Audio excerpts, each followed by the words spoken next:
वो इलॉन्गेशन हो सकता है या कॉम्प्रेशन हो सकता है, ये जॉन टेलर इफेक्ट के अंदर ये चीज़ें डिसाइड नहीं होती। अब फिर इलॉन्गेशन और कॉन्ट्रैक्शन कैसे होता और कब होते भाई?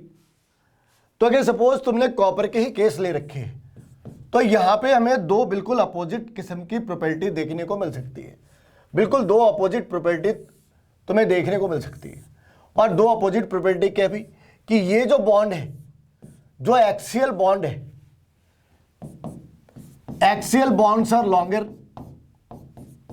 Axial bonds are longer are long. तो इस वाली केस में इसे क्या लिख सकते हैं भाई? इलॉन्गेशन। और इसके अपोजिट भी एक चीजें हो सकती है। इसके अपोजिट वाले इफेक्ट को क्या कह सकते हैं? अपोजिट वाले इफेक्ट के अंदर क्या होना है, उस वाले इफेक्ट के अंदर क्या होना है, ये देखो, ये अपना सेंट्रल एटम है, लेट इट बी कॉपर। अभी ये जो बॉन्ड्स है गेट के अंदर या नेट के अंदर सवाल आते वो ये है भाई, इस वाली केस के अंदर क्या होता? तो इस वाली केस के अंदर जेड आउट है और इस वाली केस के अंदर जेड इन है।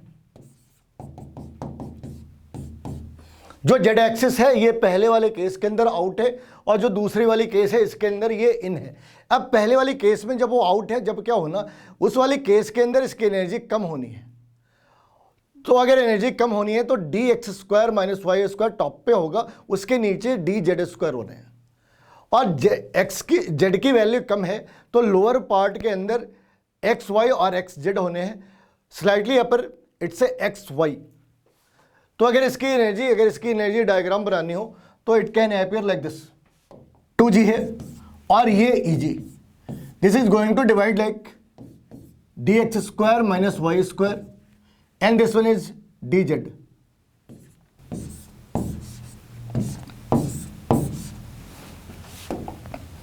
इस वाली केस में डी के जेड एक्सिस होने हैं तो जेड एक्स लिख सकते हैं, जेड वाई लिख सकते हैं।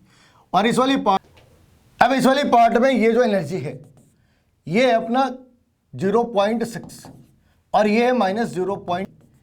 ये जो एनर्जी गैप है इसकी एनर्जी 0.5 ज़्यादा है और इसकी एनर्जी 0.5।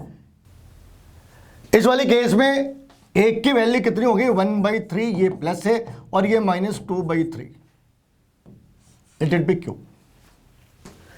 ये इनकी एनर्जी वैल्यू है। कब? किस वाली केस के अंदर? जब जेड आउट है और जब इलॉन्गेशन हो रखा है। इस वाली केस में जब इलॉन्गेशन हो रखी है, जेड एक्सिस के ऊपर रिपल्सन कम है तो यहां पे स्टेबिलिटी ज्यादा है, इसकी एनर्जी कम है, इसकी एनर्जी भी कम है और as a result axial bonds are becoming longer, axial bonds longer हो जाते हैं। लेकिन अगर तुमने इसके अपोजिट पार्ट को कंसिडर करो, तो उस वाली केस में क्या होना है भाई? उस वाली केस में क्या होना है? इसने पहले दो पार्ट के अंदर डिवाइड होना है, T2G और EG, और इसने फिर वापस दो पार्ट के अंदर डिवाइड होना है और इसने भी दो पार्ट के अंदर डिवाइड होना है। अब इस बार क्या है? इस वाली केस के अंदर कॉम्प्रेशन है तो जेड एक्सिस इस बार इन है। अगर जेड एक्सिस इन है तो उसकी एनर्जी ज़्यादा होनी है, उसकी एनर्जी इस बार ज़्यादा होनी है। तो इस बार क्या होना है? ये जो पार्ट है इस बार ये आ जाना है जी डी जेड स्क्वायर और ये आ जाना है d x square minus y square. और इस बार इसकी एनर्जी 0.5 क्यू एक्स्ट्रा है और इसकी एनर्जी 0.5 क्यू कम है। और ये कॉरस्पॉन्डिंग चेंज इस वाली साइड के ऊपर भी है, कॉरस्पॉन्डिंग चेंज इस वाली साइड के ऊपर भी है। तो इस बार क्या कर रहे हैं भाई? इस बार जो जेड के एक्सिस है ये इस बार ऊपर की साइड आ रखे है, जो जेड के एक्सिस है इस बार ऊपर की साइड आ रखे है। तो दिस वन इज डी और इसके साथ क्या जेड का कंपोनेंट कौन सा हो सकता है? जेड का कंपोनेंट कौन सा हो सकता है? जेड के दो कंपोनेंट वाई और डी जेड एक्स और इस वाली साइड पे क्या आना है? D x y. इस बार फिर से क्या होना? ये जो पॉजिटिव पार्ट है ये जो एनर्जी बढ़ गई ये 2/3 है और ये -1/3 है। लेकिन जब तुम इलेक्ट्रॉन इसके अंदर फिल करते, जब तुमने कोई भी कॉन्फ़िगरेशन ली और इसके अंदर फिल करा तो मोर और लेस क्या करना भाई?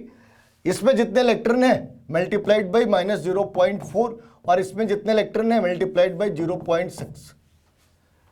और ये जो फैक्टर है, ये जो डिवीजन है, इस वाली डिवीजन को पहले इस वाली पार्ट को कंसिडर करना है, उससे ये 0.5 मल्टीपल फैक्टर में अगर 1 इलेक्ट्रॉन है तो आपने 1 ऐड करना है, 0.5 मल्टीप्लाइड बाई 1 करना है, अगर 2 है तो 0.5 मल्टीप्लाइड बाई 2 करना है। तो जब तुमने ये फाइनल फैक्टर करा तो ये कॉम्प्रेशन हो या इलॉन्गेशन हो, दोनों ही केसेस में जो न्यूमेरिकल वैल्यू है वो एक ही आनी है। और ये जॉन टेलर डिस्टॉर्शन की मेजर डिमेरिट भी है।